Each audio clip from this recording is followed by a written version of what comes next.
Welcome to Burlap Teachers. Enjoy the video. You start by getting straight to controls. Wake the watch, swipe to Control Center and confirm silent mode is off because silence blocks sound.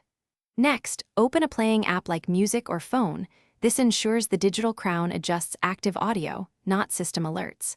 Turn the crown gently to raise or lower volume. Incremental control avoids sudden loudness. Once done, glance at the on-screen volume indicator to verify level. Make sure audio is audible before moving on. Now you handle deeper settings to control where sound goes and why. Go to Settings, then Sounds and Haptics. Adjust alert volume and haptic strength so notifications match your preference. Next, during playback, tap the audio output icon to choose the watch speaker, your iPhone, or a paired Bluetooth device. This prevents unexpected routing. If a paired headset isn't heard, open Bluetooth and toggle it off then on to force reconnection. These steps stabilize routing and let you set precise volume for each output. Finish by testing. Play a track or make a call to confirm volume and selected output behave as expected. If controls feel unresponsive, restart the watch.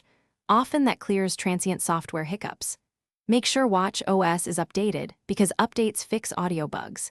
If Bluetooth devices still misroute, unpair and repair them, and only if problems persist, reset network settings on your iPhone to clear stale pairings. Troubleshooting tip: restart first. It solves most audio routing problems quickly. Thanks for watching. Consider subscribing if this video helped you.